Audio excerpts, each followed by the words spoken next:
Kalau politisi itu bedanya dia berpikir next election, pilkada berikutnya. Tapi kalau negarawan dia berpikir tentang next generation, generasi berikutnya. Dan itu saya pahami Om. Untuk pengisian jabatan eselon 2 ini Om, jabatan tinggi pertama ini, kita memang non transaksional. Kita menyertakan ada Profesor Ganefri itu Om, mantan rektor UNP. Kemudian kita melibatkan Profesor Weri juga, mantan rektor UNAN. Di tahap pertama itu Riza Palepi, kemudian yang di tahap kedua itu kita melibatkan Aristo Munandar. Tidak ada intervensi dari kepala daerah terkait penunjukan. Kita menitip pesan sama panitia seleksi ini, tolong berikan 50 kota ini dari yang ikut seleksi ini orang yang terbaik. Pengusaha masuk kepada ranah politik, ujung-ujungnya pasti cuan dong. Itu stigma yang bisa jadi benar Om ketika mereka belum merasakan bagaimana menjadi bupati wakil bupati Om. Akhirnya saya coba cari dan alhamdulillah dapatlah nama Pak Haji Safni ini Om. Saya mau maju bupati tapi saya minta wakilnya. Siapa kata orang DPP? Dimintalah nama saya Om. Ini Wabub ini insya Allah kemana-mana nanti saya gendong nanti katanya. Tapi syaratnya satu, jangan lasak-lasak. Kalau Wabub kini lain lasak-lasak dong.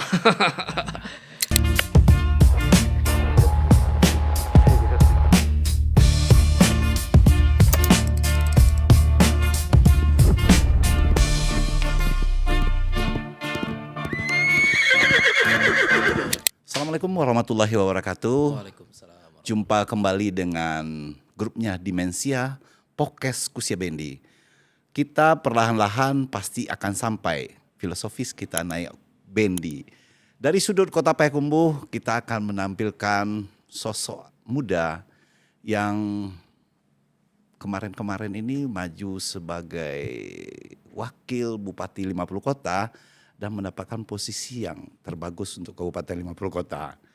Cuma saya ini banyak heran, beliau ini saya baca di autobiografi beliau, profil beliau ini aktivis loh di UGM, Universitas Gadjah Mada. Saya baru tahu yang S2-nya baru di UNP. Jadi saya baca-baca itu. Jadi beliau ini tentu kita lihat, kita pandang dan kita cermati dari seorang aktivis, ada masuk kepada organisasi kemahasiswaan, sekarang terjun dengan birokrasi pemerintah. Ini yang akan kita kupas, kita gali potensi yang lebih dalam. Untuk itu kita sapa dulu Wakil Bupati 50 Kota, Bapak Halul Rito Resa. Selamat datang Pak Wabub. Ya, terima kasih Om sudah diundang. Ya, ini perjalanan Pak Wabub ini cukup unik ya kan. Saya melihatnya, saya membacanya gitu loh. Ini dari pengusaha, dari aktivis ya kan. Sekarang juga lahir di Jopang Manganti, Kabupaten 50 Kota loh. Orang Kabupaten 50 Kota asli gitu loh. Tanah kelahiran. Iya. Jadi Pak Rito, sebelum kita menggali yang lebih dalam tentang Pak Rito, bicara tentang pengalaman dulu, tarik undur tentang zamannya di UGM dulu. Yang itulah pentolan BEM dulu ya. Ya. Benar. Ketua BEM Fakultas Hukum. Nah, hukum ya di UGM. Ini loh luar biasa gitu loh. Tapi banyak yang nggak tahu loh gitu. Saya aja jurnalis juga, tapi baru jurnalis. Tapi udah lama loh Pak Wabub. Tapi baru tahu loh Pak Wabub itu apa? Seorang aktivis juga gitu di UGM gitu loh. Pentolan-pentolan UGM ini luar biasa loh Pak Wabub.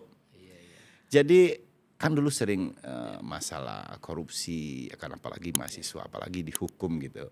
Sekarang Pak Wabub menjabati Wakil Bupati 50 Kota. Apa sih ucapan utama yang dilihat itu loh? Ya, terima kasih Om dan juga tim Kusia Bendi yang hari ini bersedia mengundang kami.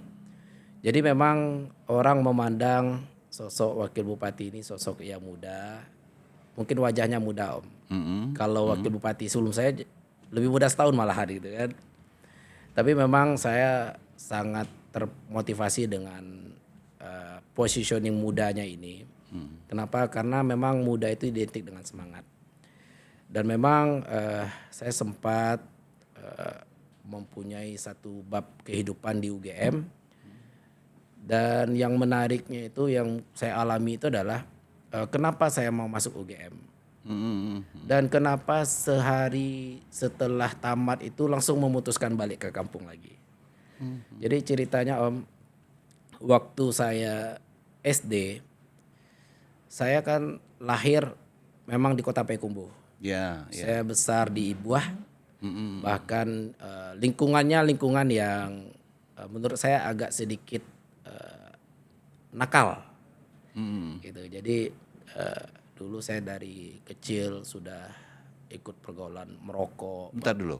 Jadi mama papa itu dari Jopang Mongonti itu udah lama ke kota Payakumbuh gitu loh. Ini kan sebenarnya peradaban kita Ya, sama Kabupaten sama, 50 kota itu sama-sama. dengan kota Payakumbuh sama. Satu kebudayaan. Ya, pemerintahannya yang berbeda Iya. sebenarnya. Kultur budaya kita sama. Jadi udah lama ini. Udah dari lahir. Oh. Tapi kalau bapak sama ibu dia lahirnya di 50 kota. Iya. Kalau saya lahirnya di Payakumbuh.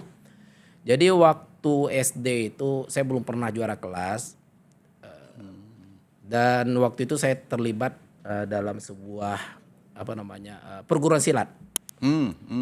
Jadi waktu itu ada mau ikut Popda namanya Om, Pekan Olahraga Pelajar Daerah. Iya, ya.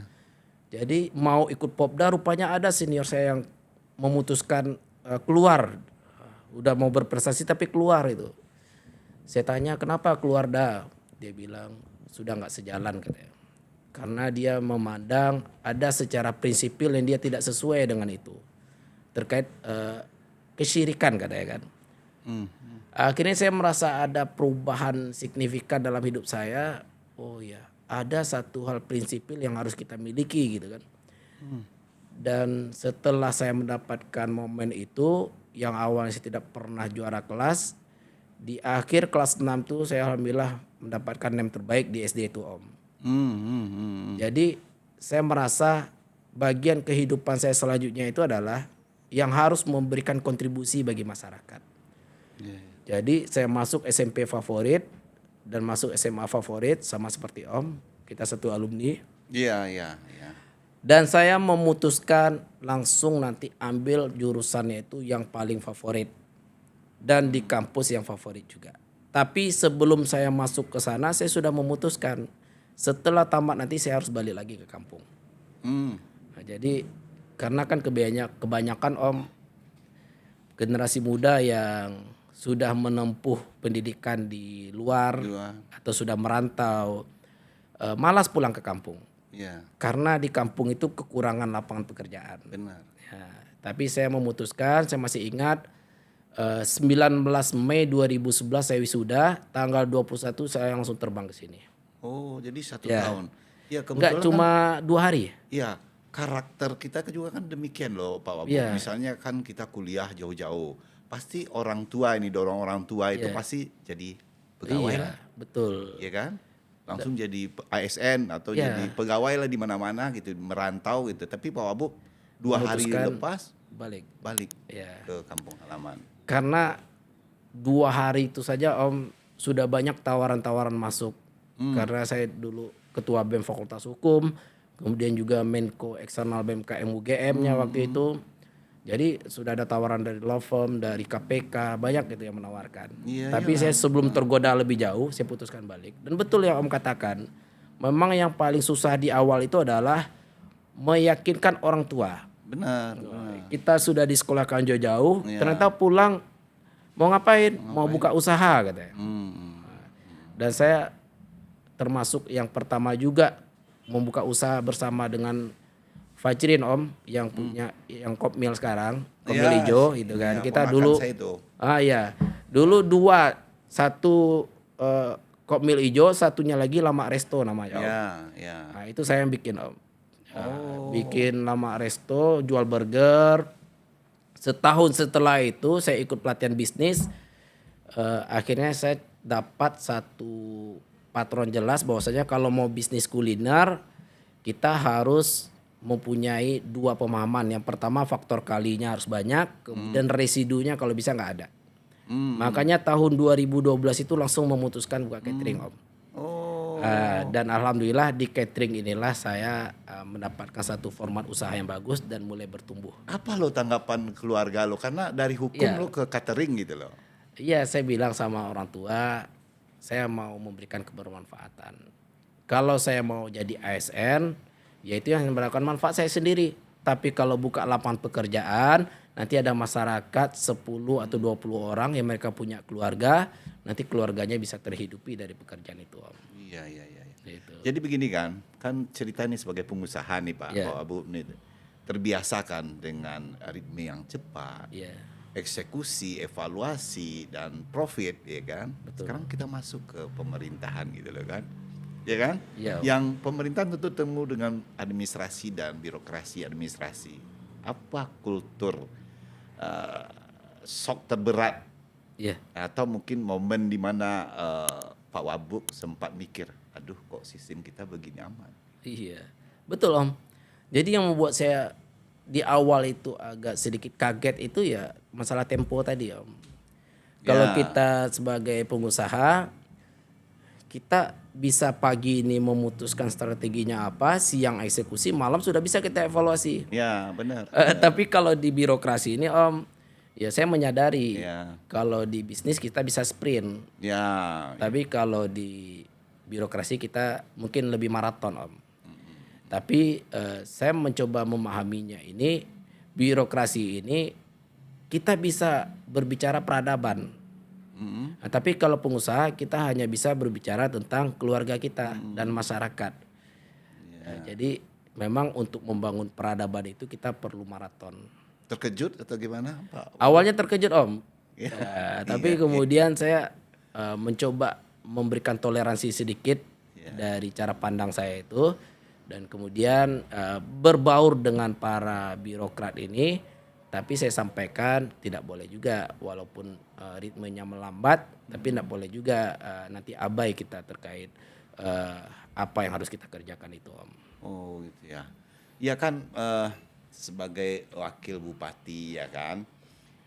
Bagaimana cara Pak Wabuk itu memastikan itu program kerja Pak Wabuk walaupun tanda kutip ini ya kan bupati Betul. dan wakil bupati wewenang itu lebih penuh kepada bupati, ya kan. Wakil bupati itu dalam segi pekerjaan 3 fungsi atau 2 fungsi ya pengawasan. Iya. Apa satu lagi ya saya lupa. Jadi kewenangannya nggak ada sebenarnya. Iya, kewenangan tidak ada, ya kan. Tapi kan visi dan misi berdua ini kan harus dijalankan menjewatahkan itu ke birokrasi ya kan, ke bawahan itu sampai dengan tingkat nagari itu. Pelaksanaan itu macetnya di mana kira-kira? Ya, memang ini salah satu tantangan juga bagi kami Om. Karena secara historisnya 50 kota ini beberapa kali punya pengalaman yang tidak baik. Antara dua kepala daerah bupati dengan wakilnya ini ada perselisihan gitu kan. Makanya ini dari awal Om, sebenarnya kan saya pribadi tidak punya keinginan sebenarnya dari awal untuk menjadi kepala daerah ini. Momen ini baru saya ambil keputusan itu ya pada saat momen pilkada aja Om. Jadi saya kan memang dari 2011 itu sudah aktif di partai politik. Iya, ya saya baca di profilnya udah jadi bendahara. Udah ya. jadi bendahara Om. Kita pernah jadi Di bendahara banyak yang duit nih sama. jadi bendahara ini. Banyak duit nggak jadi bendahara? Banyak duit yang habis Om. Ya. Ya. Kemudian 2014 saya diminta maju caleg, saya juga nggak mau Om. Maju 2019, 2024 saya nggak mau. Tapi yang 2024 nih dari DPP waktu itu dari Jakarta memerintahkan saya untuk maju caleg, saya bilang saya nggak mau jadi caleg katanya. Tapi kalau saya disuruh untuk menambah kursi, saya mau katanya. Jadi saya ambil waktu itu posisi ketua tim pemenangan Om. Iya, iya. Dan khusus waktu itu partai yang saya bawa di 50 kota baru dapat sejarah dapat posisi wakil. Dapat 5 kursi sehingga orang DPP itu menyuruh harus ada kader yang maju. Iya, Tapi saya masih punya keinginan bahwasanya jabatan itu bukan segala-galanya. iya. Nggak perlulah kita menjabat gitu. Terus ditanya sama DPP, kalau nggak mau maju carilah orang yang mau maju. Waktu itu kita putuskan ada namanya Pak Yasril Islami Om. Tapi qadarullah akhirnya beliau mundur. Sementara ini prosesnya sudah berjalan gitu. Tapi siapa dulu yang satu kader dengan Pak Wabuk dulu yang dari kota ke kabupaten itu Pak apa? Almarhum dia sekarang enggak? yang dari kota. Oh iya, Wardi Munir. Wardi Munir Ya, itu cukup sudah. bagus. Bagus, Dia banyak tuh, orang. saya sangat Iya. perfect sama dia, saya sangat hormat sama dia gitu. Iya betul Om.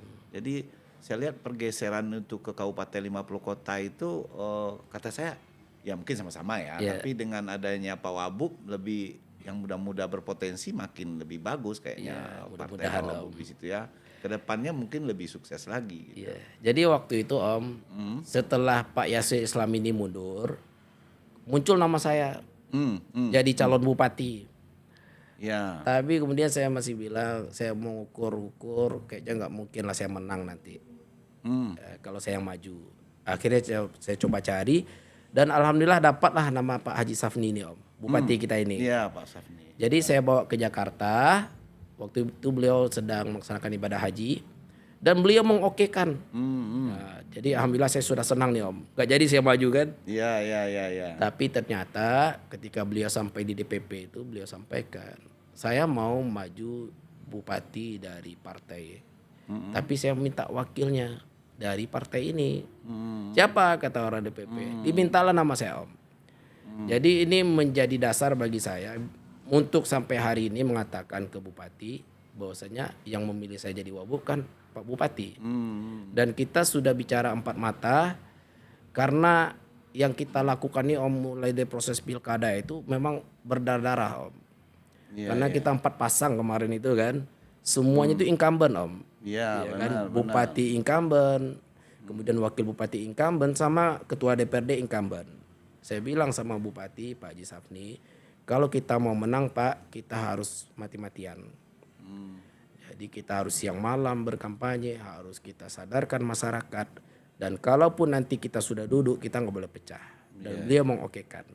Ya ini strategis BEM Badan Eksekutif Mahasiswa di UGM dulu ini yang mengalir gitu ya kan. Karena kita baru tahu gitu loh.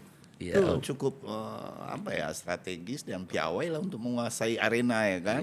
Untuk meraih suara masyarakat yang Ada terbaik. sedikit lah. Ya di samping mungkin low profile, di samping mungkin wajah masih muda ya kan. Waktu itu masih Pak Wabub udah berkeluarga itu? Udah berkeluarga. Udah berkeluarga ya. Oh, iya. Jadi kita melihat begini Pak Wabub. Dari rentetan-rentetan tersebut itu, hal yang paling berat untuk berkeinginan maju itu apa jadinya? Yang terfikirkan ini? Memang keluarga Om. Ya, jadi saya ini Om, bapak ibu kan guru Om. Oh iya. Bapak ibu guru. Dan saya merasakan kalau orang tua ASN ini Om, dia waktu bersama anak-anaknya kurang. Iya. Sementara salah satu tujuan saya menjadi pengusaha ini agar waktu bersama keluarga banyak Om. Iya. Anak saya banyak Om. Saya 6 punya anak. Masih kecil-kecil. Yang paling besar tuh kelas 6 SD. Jadi pekerjaan yang saya rindukan itu dulunya tuh Om, mengantar mereka pergi sekolah, menjemput mereka pergi sekolah. Iya. Sekarang enggak bisa lagi Om. Iya. Itu yang satu menjadi kesedihan bagi saya Om. Iya. Saya ingin melihat tumbuh kembang anak-anak ini bagus. Saya sadar bahwasanya mereka adalah investasi saya Om. Dan itu cukup bagi saya menjadi refleksi. Tapi ini ada mendapatkan satu insight juga Om. Ketika saya sudah aktif dengan beberapa kepala OPD itu Om. Saya lihat ternyata anak-anak mereka juga hebat-hebat Om. Mereka menjadi kepala OPD rutinitasnya luar biasa siang malam gitu kan. Bahkan ada seorang kadis itu dia punya anak juga diterima di UGM. Kemudian adiknya sekolah di Taruna Nusantara gitu kan.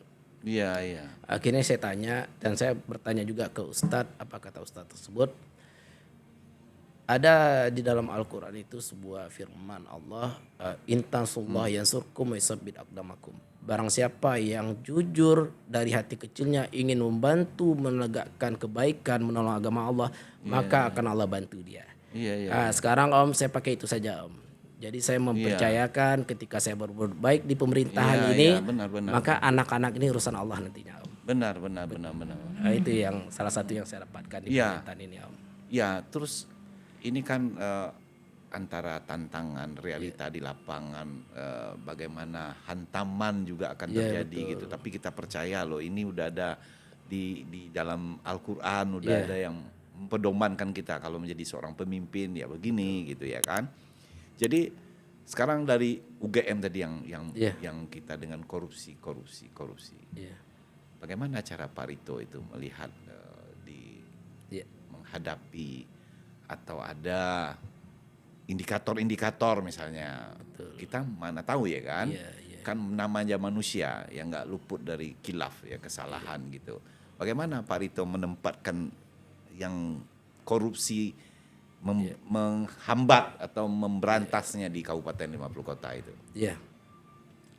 Jadi Om, dulu saya memang aktivis jalanan Om.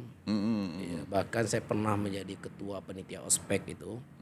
Jadi ada satu sesi waktu itu adalah demonstrasi. Jadi rektor waktu itu langsung mengintervensi di fakultas, tidak boleh mahasiswa fakultas hukum demo lagi. Gitu. Saya bilang, Pak, fakultas hukum ini beda dengan fakultas lain.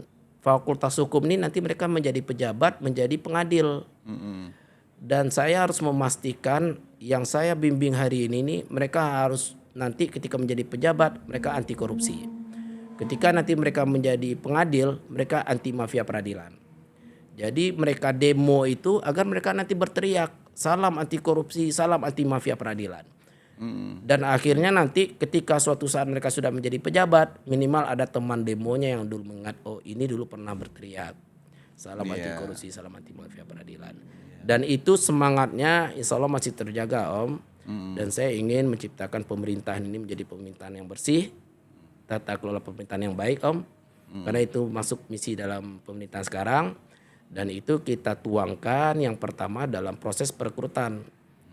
Untuk pengisian jabatan eselon 2 ini Om, jabatan tinggi pertama ini, kita memang non transaksional. Iya, saya baca itu di beberapa media. Kita gitu. komitmen dan bahkan orang-orang yang kita ikutkan dalam pansel itu pun Om, orang-orang yang punya darah 50 kota atau minimal luak 50 dan mereka punya kapasitas. Sehingga tidak ada lagi yang dia menyaksikan, oh ini eselon 2 ini pilih ini tidak punya kapasitas. Kita menyertakan ada Profesor Ganefri itu Om, orang Gugua, mantan rektor UNP. Kemudian kita melibatkan Profesor Weri juga, mantan rektor UNAN. Kemudian kita juga melibatkan di tahap pertama itu Riza Palepi. Kemudian yang di tahap kedua itu kita melibatkan Aristo Munandar. Dan kita juga melibatkan mantan PJ 50 Kota. Jadi tidak ada intervensi dari kepala daerah terkait penunjukan. Kita menitip pesan sama panitia seleksi ini, tolong berikan 50 kota ini dari yang ikut seleksi ini orang yang terbaik.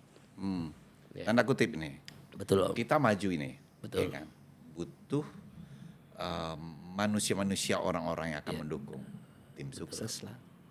Iya kan? Iya. Itu tim sukses ini ada yang cara tersembunyi dari ASN, ada dari wali nagari, ya kan? Berbagai macam kelompok yang untuk mendukung kita yang responsif. Tambah partai. Betul Om. Ada nggak kepentingan-kepentingan itu tuh yang membuat agak ruwet sedikit gitu? Kita Atau kan ada tekanan? kita karena mungkin bukan incumbent Om. Jadi kita belum punya jaringan dengan eselon 2, belum punya jaringan dengan wali nagari. Kita memang pure dengan partai dan akar rumput Om. Jadi kita Butuh tim sukses kan? ya ada tim sukses Om. Dan memang tim sukses ini kita arahkan bahwasanya kita ingin memperbaiki pemerintahan. Jadi jangan sampai nanti ketika kita duduk malah tidak ada perubahan. Kenapa? Karena ada intervensi tim sukses. Tim sukses boleh mengusulkan dalam kerangka tetap membangun Kabupaten 50 Kota. Itu Om yang kita inginkan. Ya, Anda kan masuk ke kita Pak Wagub masuk kepada birokrasi ya. Stigma klasik ini pasti terus berjalan ini ya kan, apalagi pengusaha masuk kepada ranah politik, ya kan? Ujung-ujungnya pasti cuan dong. Iya. Atau proyek dong gitu loh kan. Bagaimana itu pandang Pak Wagub itu dengan miris-miris dari bahasa klasik di tengah masyarakat itu? Itu stigma yang bisa jadi benar Om ketika mereka belum merasakan bagaimana menjadi bupati wakil bupati Om. Ya. Bahkan kemarin ini sebulan yang lalu Pak Prabowo pernah mengatakan Di pertemuan kepala daerah dan ketua DPRD, ini kepala daerah ini bisa dicek otaknya nih katanya. Ini nggak waras ini katanya kan. Ya. Nah, karena kalau kita masuk sebagai kepala daerah ini Om, modalnya kan banyak Om. Ya. Tapi kalau kita jujur berjalan dengan garis yang lurus, maka nggak akan pernah balik modal Om. Ya, benar. Jadi memang ini otaknya nggak waras ini. Iya. Kalau pengusaha Om, kalau dia mau cari keuntungan, nggak usahlah jadi kepala daerah. Iya, benar. Itu kan. Karena nanti akan memperburuk jalannya pemerintahan itu. Tapi memang berbeda saya lihat Pak Wabub. Dari orang itu sebenarnya terlahir dari orang organisasi. Pak Wabub dari organisasi. Siap. Kalau organisasi apalagi zaman sekarang ini, organisasi itu memang istilahnya memang orang gila yang memimpin gitu. Iya. Banyak pengorbanan. Istilahnya sapane apa sapane mencancang landasan kaneyo. Abi juga memang tapi kalau organisasi biasa aja gitu loh. Iya. Ya karena saya juga orang organisasi. Iya, Jadi betul. kalau duit pribadi kita itu udah ya udah kan. Iya. Kalau itu adu kepuasan ya kan. Iya. Ya bagus lah, saya sangat perfect mendengarnya Pak Wagub Mohon bicara doanya. ini gitu. Ya. Terus titipan-titipan itu ada nggak? Titipan apa Om? Ya misalnya titipan pejabat lah, titipan proyek lah. Oh, gitu nggak kan. ada. Nggak ada ya? Nggak ada. Kita memang sudah sepakat dengan Bupati, kita nggak ada main-main proyek Om. Ya. Kita hanya memberikan gambaran garis besar, masyarakat mengamanahkan kepada Bupati Wakil Bupati ini nanti dikerjakan sebaik-baiknya. Dan alhamdulillah Om, memang saya dari awal sudah terbiasa berpikir kalau dalam ilmu perubahan itu ada namanya first principle thinking Om. Jadi kita terbiasa berpikir jangan hanya di luar, di permukaan, tapi kita harus menyasar apa inti yang harus kita rubah itu Om. Ya, sama seperti saya mendapatkan insight ini ketika kita bicara industri transportasi misalkan Om. Orang dulu kan menganggap bahwasanya industri transportasi ini dia harus punya mobil, dia harus punya pool gitu kan. Kemudian dia harus punya sopir banyak gitu kan. Tapi ternyata setelah dilakukan pola pikir yang first principle thinking tadi Om, orang akhirnya tahu bahwasanya inti transportasi itu adalah cuma memindahkan saja. Akhirnya lahir aplikasi-aplikasi seperti Gokar gitu kan. Itu kan bagaimana cara berpikir seperti itu Om. Akhirnya 50 kota ini Om, saya coba cari apa yang menjadi first principle thinking di 50 kota ini. Pertama, saya mengkaji sejarah Om. 50 kota ini saya bangga menjadi kepala daerah di 50 kota ini karena sejarahnya luar biasa nih Om. Pertama, yang menggagas pertama kali ide republik dan sudah pernah ditampilkan di sini Om ya bersama Wakil Bupati sebelum saya ini. Kakanda Firza Ridwan. Tan Malaka itu orang kan mengenalnya ketika belajar di Bukit Tinggi, ketika berada di Uni Soviet, di Cina ataupun di Indonesia, tanpa mereka sadar bahwasanya sebelum mereka di Bukit Tinggi, Tan Malaka di Bukit Tinggi, masa kecilnya kan ada di Pandam Gadang. Iya benar. Dan masa kecil itulah yang membentuk karakter hebatnya Tan Malaka. Ya. Kemudian 1949 dengan peristiwa PDRI itu Om, saat Indonesia ketakutan, Belanda sudah mengklaim bahwasanya kemerdekaan Indonesia sudah tidak ada lagi. Dari 50 kota lah muncul radio PDRI itu Om. Iya benar. Dan orang kan hanya memikirkan Safruddin Perwinegara bersama rombongannya. Ada satu peristiwa heroik Om, yang ini menjadi pelajaran bagi saya. Di Pandam Gadang itu ada namanya 9 syuhada Om. 9 syuhada. Ya, 9 syuhada ini Saya baru dengar nih. masyarakat biasa. Dia ada yang petani, masyarakat biasa. Dan yang dilakukannya itu adalah memutus pergerakan Belanda dengan cara merobohkan jembatan. Walaupun akhirnya mereka ditembak, mereka dibunuh. Iya. Jadi kemudian bicara hari ini 50 kota penyumbang orang-orang hebat Om. Profesor-profesor di Sumatera Barat ini banyak lahir dari rahimnya 50 kota. Akhirnya saya bilang 50 kota ini harus sadar faktor sejarahnya. Akhirnya misi pertama pemerintah sekarang adalah Om memantapkan kehidupan masyarakat yang berakhlak dan berbudaya. Jadi kita mau SDM-nya dulu gitu Om. Kemudian selanjutnya Om yang kita coba cari first principle thinking secara pertumbuhan ekonomi 50 kota ini di mana nanti bisa maju. Dan ternyata memang di agro Om. Jadi kita punya city branding hari ini Om di pemerintah sekarang ini namanya The Central of Agro. Iya, iya. Ya begini Pak Wabub. Jadi juga nggak salah ini. Jadi kemarin-kemarin itu saya telepon saudara Wahyudi Tamrin ya kan. Iya. Pak, ini bintang tamu kita ini Pak. Ya udah, lanjut ini saudara Wabub aja. Itu bagus loh Pak. Dia sangat berpotensi itu ya kan. Wahyudi Tamrin aktivis juga nih ya kan. Oh ini aktivis nih Pak. Oh wawasannya cukup luas ya. Dengar memang wawasan cukup luas. Tapi inilah yang di Podcast Kusia Bendi kita menggali terus potensi-potensi ini supaya apa? Supaya masyarakat itu lebih Optimis dia Om. ya lebih Harus. optimis, lebih mendalami apa yang lihat potensi-potensi yang muda, apalagi masalah pandang gadang gitu loh. Iya. Memang kita itu kan tercipta untuk suatu penggapaian itu memang dari yang kecil dulu ya. Dari yang kecil itu mengurut ke yang besar gitu loh. Tapi Pak Wagub, dari Pak Wagub menjalankan Bukan Wagub Om, Wabub. Wabub wakil bupati 50 kota. Jadi sinkronisasi ini. Iya. Ya kan? Kita mendengar di Kabupaten 50 kota ini antara bupati, antara wakil bupati, ya kan? Historis tadi yang Pak Wabub sebutkan itu. Bagaimana Pak Wabub menempatkan posisi Wabub itu? Karena Pak Wabub itu nggak ada kop suratnya gitu. Iya nggak ada Om. Nggak ada gimana kewenangan. itu? Iya, nggak ada kewenangan. Gimana Pak Wabub itu? Ya. Keinginan kita ada begini. Betul. Sementara potensi APBD kita begini. Iya. Jadi sekali dua ini pertanyaan mencakup di sini Pak Wabub. Betul. Setelah itu mensinkronisasi dengan DPR di Kabupaten 50 kota. Keuangan kita yang terbatas, penempatan anggaran ini butuh kepada utama yang di tengah masyarakat terjadi seperti ini. Bagaimana itu cara menempatkannya Pak Wabub? Memang Om, kalau orang yang bermental kalah Om, dia akan mencari 1000 alasan Om untuk dia tidak bergerak Om. Ya. Dan khusus untuk harmonisasi antara bupati dan wakil bupati Om, alhamdulillah bupati sudah menyampaikan ini Wabub ini insya Allah kemana-mana nanti saya gendong nanti katanya. Tapi syaratnya satu, jangan lasak-lasak. Kalau Wabub gini lain lasak-lasak Om. Laisa ulah. Ya. Dan beliau pernah saya bicara 4 mata Om, saya sampaikan terus terang. Saya panggil Uda Om ke beliau. Dah. Mungkin ini takdir terbaik bagi 50 kota Om.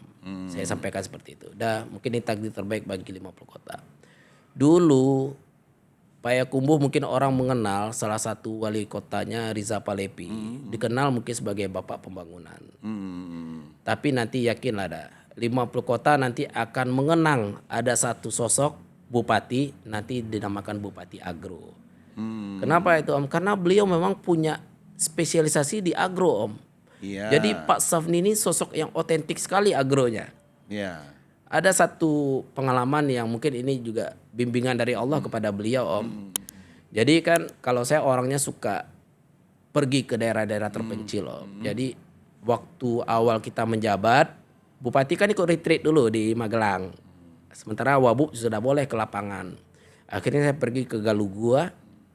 Nggak bisa ternyata pakai mobil dinas sekarang Om. Jadi saya tanya ke Sekda, sudah ada anggaran untuk mobil dinas? Pak Sekda, sudah katanya. Besok anggarkan ya Pak Sek, saya mau beli mobil baru untuk operasional ke lapangan. Ternyata pada saat bupati nyampe di 50 kota, dipimpin dalam sebuah upacara Om, beliau langsung menyampaikan. Tanpa koordinasi dulu dengan Wabub, saya putuskan tidak beli kendaraan dinas. Kaget saya Om. Tapi kemudian dia sampaikan dan itu mungkin bimbingan dari Allah juga. Dia bilang kendaraan yang awalnya kita pakai untuk dinas bupati wakil bupati yang akan merasakan manfaat 2 orang ini saja. Tapi kita geser. Kita geser ke pembelian eskavator. Setelah saya pikir-pikir ternyata memang keren nih cara pikirnya bupati ini. Jadi memang kita ini akan hidup nanti di agro Om. Jadi saya lihat di Indonesia ini kan dulu masih ingat saya Prabowo itu pernah mengatakan kita swasembada pangan 2029. Ternyata Om, kita sudah swasembada pangan tuh di akhir 2025. Saya tanya sama Menteri Pertanian, katanya ini bisa dipercepat karena keterbukaan lahan. Ya. Jadi ada lahan di Kalimantan dan Papua yang dibuka itu Om, itu mempercepat swasembada. Saya pikir hebat pula bupati kita ini. Dia sudah berpikir tentang keterbukaan lahan di 50 kota Om. Ya, kita kan melihat kajian secara kompleksitasnya Kabupaten 50 kota itu memang sebenarnya di agro gitu. Betul Om. Jadi jangan mencela-mencela lah yang begini begitulah, memang agro. Tapi di sini saya lihat itu Pak Wagub tidak ada zonasisasinya gitu. Iya. Jadi misalnya kalau di daerah Suliki ini zonanya ini. Ini komoditas unggulannya gitu ya. Di Kapur 9 ini Gambir ini Betul, sangat luar biasa potensi Gambirnya gitu loh. Tapi sampai hari ini belum tersentuh sama sekali gitu loh. Hanya baru masyarakat yang berjalan gitu. Kalau harganya anjlok, pemerintah nggak bisa masuk ke sana gitu. Apa pandang Pak Wagub melihat potensi-potensi yang ada ini di yang paling Gambir, agronya Gambir, coklat, kulit manis ya kan, yang sangat potensi ini. Apalagi sekarang ini kalau programnya Pak Prabowo ini MBG ini kan. Sementara kalau kita bertanya saja di ada yang pengantar bahan-bahan mentah ke Pekanbaru, itu sangat besar potensinya itu loh di daerah kita di Kabupaten 50 Kota. Pengelolaan yang demikian, arah kebijakan yang demikian itu apa yang dilakukan berdua sama Pak Safni? Jadi itulah kerangka besar Decentral of Agro itu Om. Pertama kita melihat Om, secara data PDRB kita Om, tahunan berdasarkan angka yang berlaku itu Om, setahun itu PDRB penerimaan 50 kota ini 22 triliun Om, ini 2025 ini. 2025 Dan 32% itu dari agro, pertanian, peternakan, perkebunan, perikanan dan kehutanan. Ketika dikalkulasikan ada 7,2 triliun yang menjadi pemasukan bagi 50 kota. Jadi kalau ada kepala OPD ini mengatakan APBD kita terbatas, APBD itu kan kewenangan kita saja. Sementara uang yang beredar di 50 kota ini Om banyak. Ada 7,2 triliun itu dari agro. Jadi saya sampaikan kepada semua, termasuk kepada masyarakat Om, bahwasanya dengan adanya kesadaran kita akan tumbuh dengan agro ini, maka kita membangun peradaban. Kalau dulu kan kebiasaan pemerintah memberikan bantuan berupa uang tunai Om. Kalau sekarang kita alhamdulillah Om, ini dengan Kementerian Pertanian, kita 2026 saja Om, ini dapat bantuan bibit luar biasa Om. Kita dapat bantuan pertama kelapa itu 2.000 hektar, 100.000 batang. Kopi Robusta Arabica kita dapat 2.000 hektar Om. Sementara sekarang existing kita tuh 800 hektar baru kopi. Yang akan kita terima ini adalah 2.000 hektar. Kemudian kakao juga. Kakao kita dapat juga 2.000 hektar. Jadi ada 6.000 hektar kita dapat bantuan bibit. Itu baru 3 komoditi tadi Om. Belum gambir. Gambir kita dapat itu Om 15.000 hektar. Untuk gambir ini lebih spesial lagi. Karena ini sudah menjadi perhatian dari pemerintah pusat. Kita dapat upah tanam, dapat bantuan bibit, dapat bantuan pupuk Om. Untuk 15.000 hektar. Dan kita sudah bikin roadmap peta jalan agro ini Om. Jadi nanti memang di 2026-2027 kita fokus pada penanaman. Kopi sekarang 1,5 tahun sudah panen Om. Wow, sangat bagus itu. Saya dulu waktu berada Wahyudi Tamrin Ketua Kadin 50 kota, saya di bagian ekonomi kerakyatan di Kadin. Saya dulu udah membicarakan ini loh, kami di Kadin dulu itu loh, Pak. Tepat itu Om. Tetapi di sini yang kata tadi itu zonalisasi itu. Tadi kalau Pak Wagub ada agro apa tadi? Central of Agro. Central of Agro ini membuat zona ini. Jadi kita tahu loh zonanya Gambir itu daerah sini. Betul Om. Zonanya penanaman ini sini. Karena kalau Pak Wagub berbicara soal tentang peradaban, ada satu hal tanda kutip yang belum terpecahkan sampai hari ini. Karakteristik masyarakat kita kuliah berangkat keluar. Siapa sih masyarakat kita lagi di daerah itu yang anak muda sekarang tanda kutip ke ladang itu jijik. Sementara potensi itulah menjadikan dolar, Betul. bukan rupiah lagi. Ya. Tapi bagaimana cara potensi generasi muda di daerah itu Pak Wagub hidupkan Ya. dengan Ini polarisasi dari pikir tadi sekarang? Om Karena manggil ini Wagub cerita- aja nih Om. Wagub. Atau Om mau doakan jadi Wagub ini? Mana tahu ke depannya. Iya.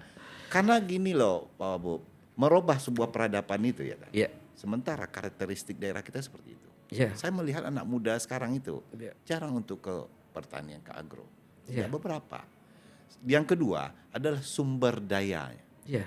Bagaimana polarisasi Pak Wabub dengan Bupati sekarang ini menghidupkan generasi-generasi di daerah itu supaya dia memahami atau mendapatkan ilmu di situ. Iya. Memang Om kita ini bertani, iya bertani Om. Tapi kita banyak petani nggak sejahtera karena sebenarnya uang yang banyak beredar itu setelah panen Om. Ada tata niaganya, ada produsennya. Kenapa ini tidak kita garap? Karena kita kekurangan orang-orang hebat untuk mengelola itu Om. Iya, itu. Yang bermain di sana toke. Nah, akhirnya apa? Gambirnya makanya seperti ini Om. Kita target 2027 kalau nggak 2028 sudah ada pabrik nanti Om.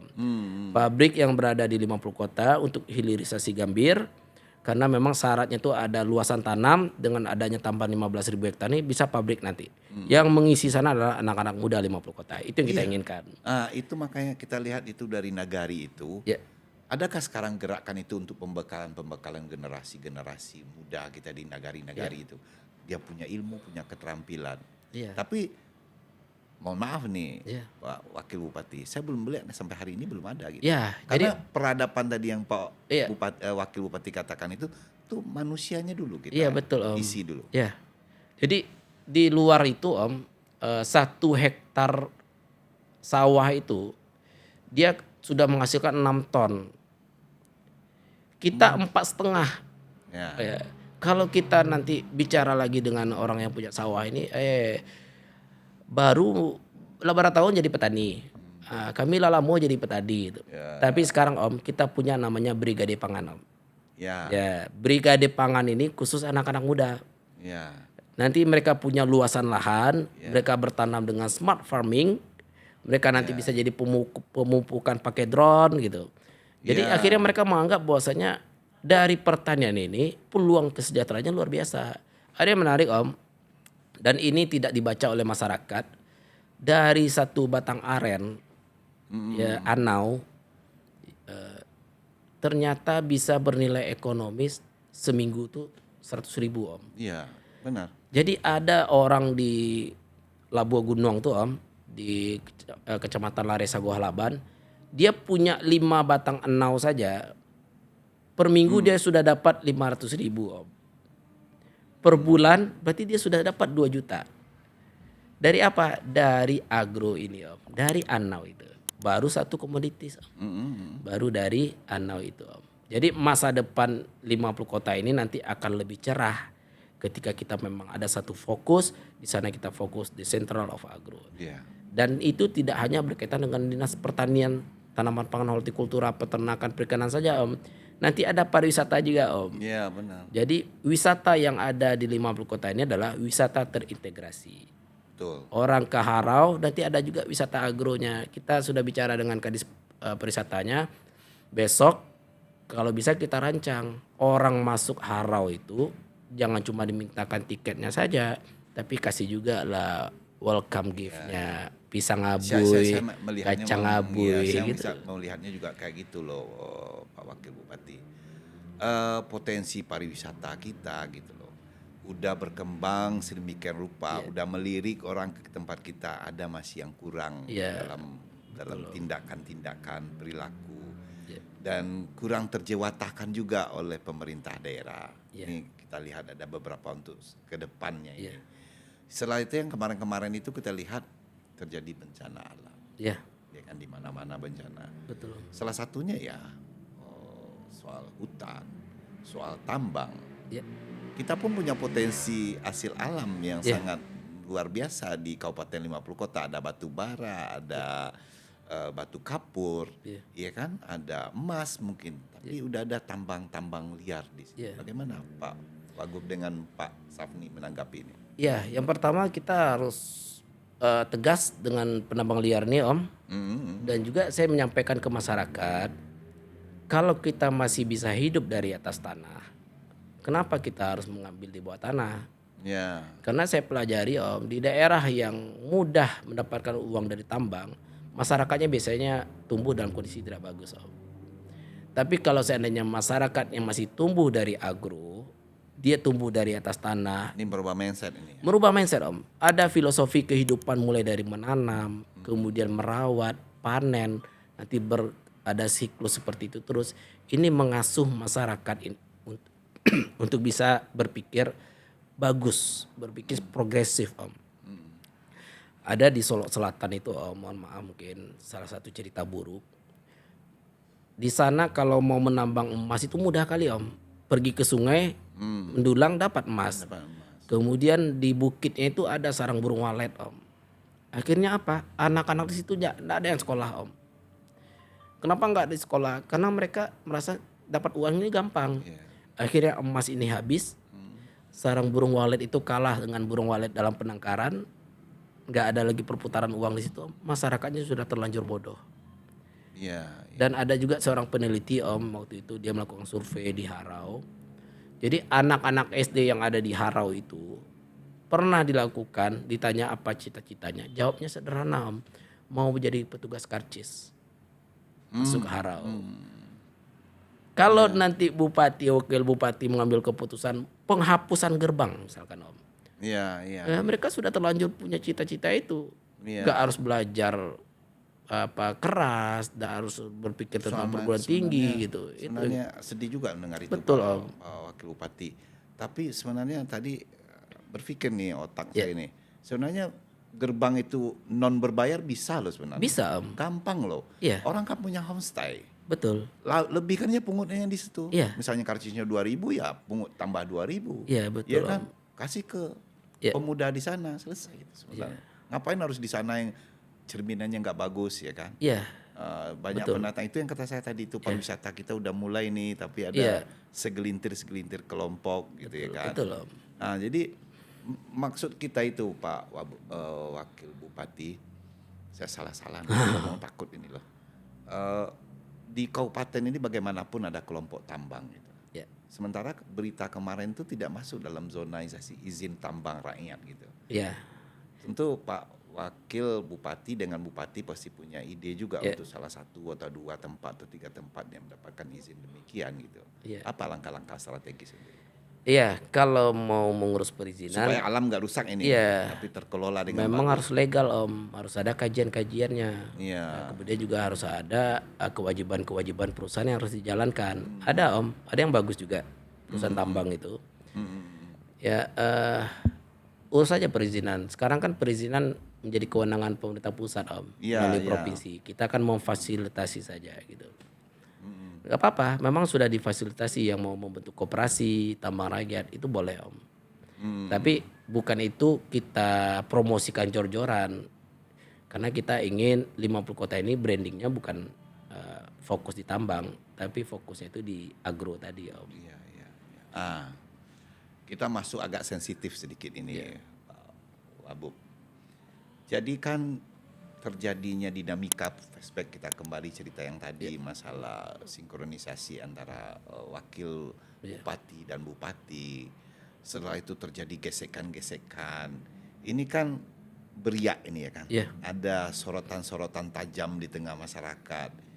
Isu-isu yang miring gitu loh. Iya. Bagaimana bupati dan wakil bupati itu menjaga fokus tim pemerintahan agar pelayanan publik ini tetap berjalan dan kondisi daerah itu yang tenang, yang bagus lah, kondusif lah, arti terjaga dengan baik gitu. Langkah-langkah apa yang dibangun itu?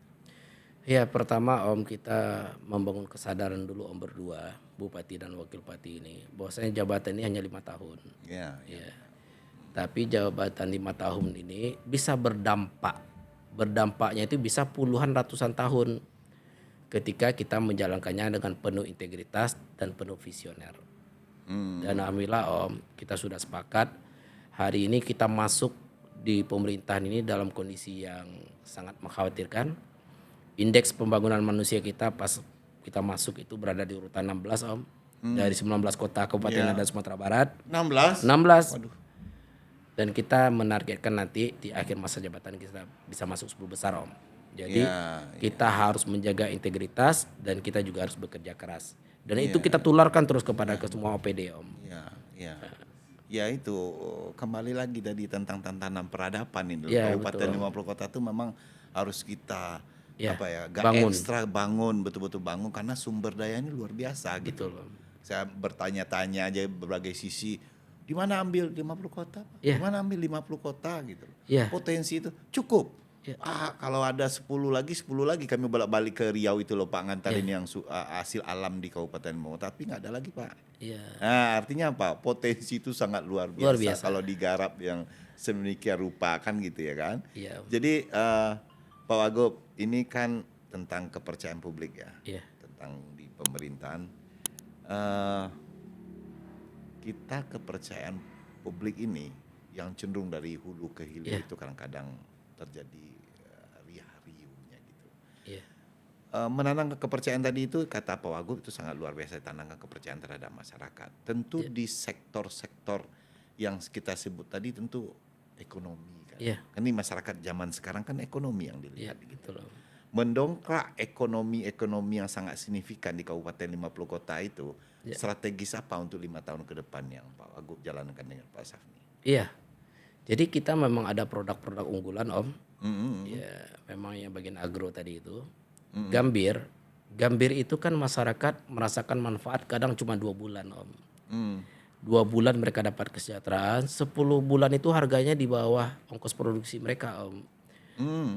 Jadi kita mengkaji ini Om, jadi kan beda kalau kita hanya sporadis Om, kebijakan kita tuh enggak ada kajian. Sekarang kan banyak kebiasaan dari pemerintah itu, dia kebijakan ini mendahului kajian.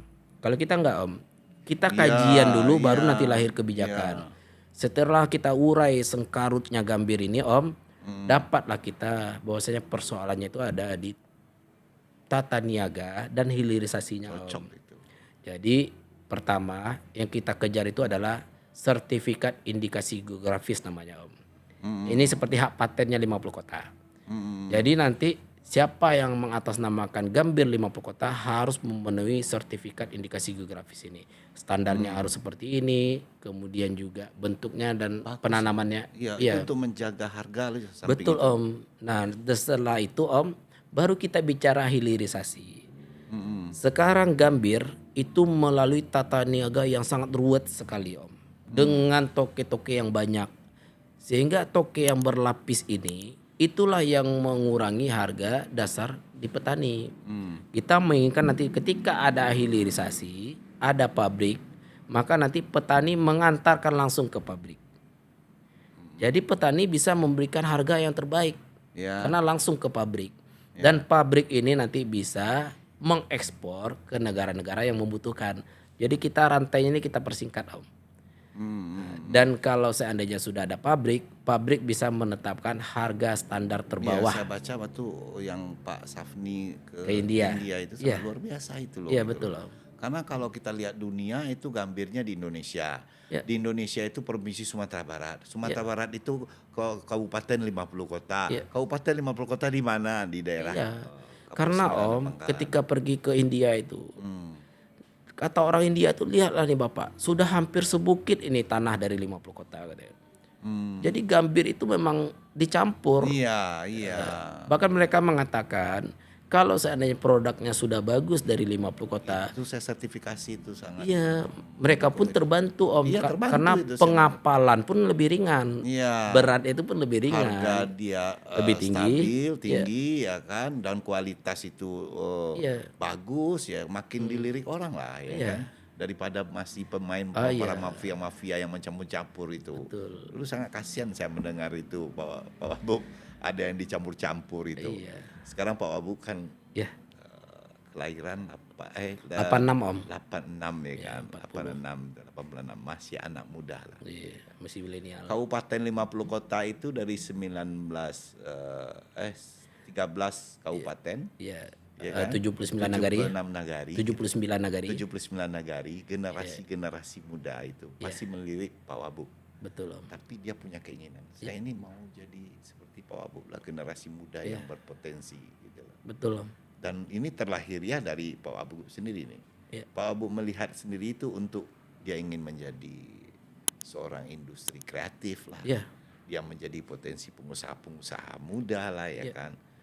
Tapi ada kenyataan pahit itu terus tuh yang harus mereka persiapkan, ada juga mentalitas itu yang dipersiapkan. Bagaimana Pak Wagub melihat itu untuk dia menjadikan potensi-potensi di daerah? Iya, pertama kita harus punya ilmu dulu Om.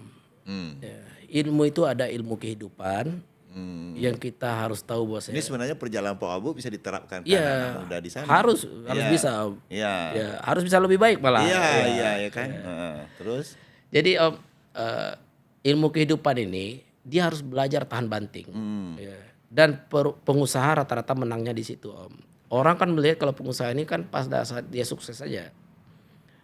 Dia tidak melihat bagaimana perjuangannya ketika awal membuka usaha gitu kan. Akhirnya dia secara karakter terbangun, karakternya kuat, mentalnya bagus.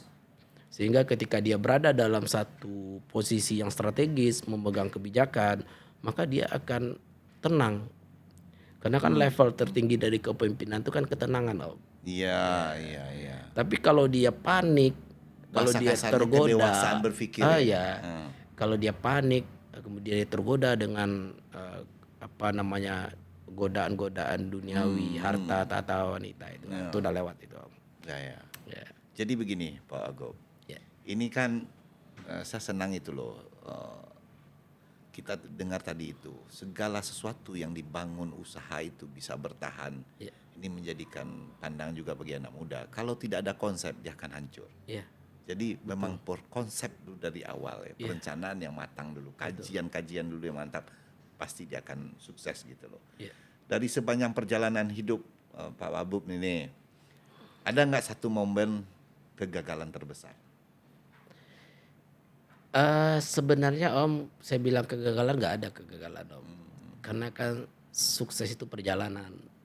Ya, mungkin orang menganggap sebagai kegagalan, tapi bisa jadi itu adalah kebutuhan kita sebenarnya. Contohnya Om, saya dulu itu sempat agak frustasi karena dari SMP, SMA saya kan kelas unggul, SMA 2 kelas unggul Om. Ya. Jadi saya memutuskan waktu itu ngambil kedokteran. Ya, kedokteran UGM, dan waktu itu nggak keterima. Jadi saya masuk tamat SMA itu 2005, nggak keterima Om. Tapi di sana saya baru menemukan ketika saya konsultasi kepada konsultan pendidikan, maka dia menyampaikan Anda nggak cocok sebenarnya ngambil kedokteran katanya. Anda orang sosial, secara karakter Anda karakternya ekstrovert katanya kan. Ya. Ngambillah fakultas hukum katanya. Oh, langsung pindah kan Iya. dari IPA ke IPS. Iya, IPA ke IPS. Orang kan ada IPA ke IPC. Iya. Saya waktu itu langsung ke IPS. Iya. Tapi di sana saya baru menemukan ternyata memang saya cocoknya itu di sosial. Nah, itu. Jadi saya memandang nggak ada sebenarnya kegagalan. Itu hanya petunjuk dari Allah. Sesuatu yang kita inginkan itu belum tentu yang kita butuhkan gitu. Memang orang-orang yang berjiwa-jiwa sosial ini banyak di IPS loh. Iya. Ya kan? Strata itu memang banyak di IPS. Dia melihat Dia lingkungan. Gitu. menikmati Om. Ya, satu hal untuk generasi muda. Ya. Apa yang harus diucapkan oleh seorang wakil bupati 50 kota untuk generasi muda untuk memotivasi dia untuk menjadi suatu loncatan? Apa sih boleh disampaikan melihat ke kamera, boleh untuk generasi muda? Ya, jadi untuk generasi muda, generasi X, Y, generasi Z, dan generasi setelah itu, kita harus sadar bahwasanya dunia ini berkembang sangat cepat. Ya. Bahkan kita ada beban, kita nanti menjadi iron stock yang nanti mengisi Indonesia Emas 2045. Lebih kurang 19 tahun lagi. Dan kita berada di lingkungan yang penuh dengan perubahan sangat cepat. Kalau dulu kita mengenal namanya inovasi, sekarang orang sudah beralih ke namanya disrupsi. Ya.